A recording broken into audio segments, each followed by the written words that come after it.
So we've always asked the question about MSNBC and a lot of these plutocrats who are in the Democratic Party. I think that guy named Steve Klubeck said that if they basically go with Bernie or go in that left wing direction, they're essentially he's gonna stop donating to them. And so we kind of have these questions about um, are they going to support Bernie Sanders over Donald Trump? Because Donald Trump, you got to remember them good old tax cuts, them juicy tax cuts. All right, and then on top of that, Bernie, if he gets in, he's going to raise your taxes because all these people on MSNBC are rich. All right, your Chris Matthews, I don't know what his net worth is, got to be pretty high. Morning Joe, pretty high. He gets paid a lot of money. These hosts, for some reason, get paid a lot of cash. I don't know why that is. I'm really not sure. I genuinely I have no idea why they get paid so much money. But so it looks like this MSNBC, I don't know if he's a guest or what he is, but he actually says the quiet part out loud. Let's hear it out. There's no doubt that if Bernie Sanders is looking like he's going to run away with it, for the Democratic establishment, that's almost as scary as losing Donald. Like, beating Donald Trump is really important. Almost as important as keeping Bernie Sanders from being the party's nominee, and that will help Mike Bloomberg if that's where we end up in the first week in March. Really, the people... So again, he's saying the quiet part out loud here, which is that defeating Bernie Sanders and preventing his nomination is just as important, if not, I think in some people's minds, even more important than defeating Donald Trump. So Donald Trump is essentially either a wannabe fascist or a fascist, depending on how you want to label him, essentially.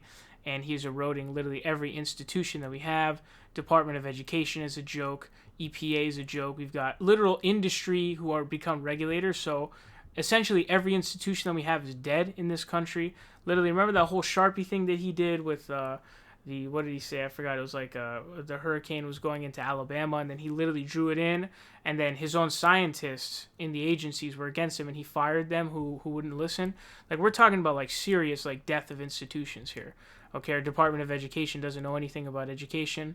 Our HUD director is Ben Carson, a literal neurosurgeon. It's like, what? What is going on here? This doesn't make any sense. And so all of it is dead. Ajit Pai, dude who's like worked for, companies, the companies that he's supposed to regulate, he worked for, and now he's supposed to regulate them, So the complete death of institutions, obviously eroding entire society. And to them, it's just as important that Bernie Sanders doesn't win the nomination. Bernie Sanders is a progressive, wants to get us all health care, wants to end corruption, end money in politics, wants to make free college education, make college education free, raise minimum wage, rent control plus, housing development through public housing initiatives, all of this stuff. And so it says a lot when it's like, wow, you've got basically this wannabe fascist in office, and then you put that on the same level as a Bernie Sanders winning. It's very telling. So these guys are rich, they're obviously part of the establishment, and so for them, they don't really care about that kind of stuff that much. They're not really all that interested in a lot of this change.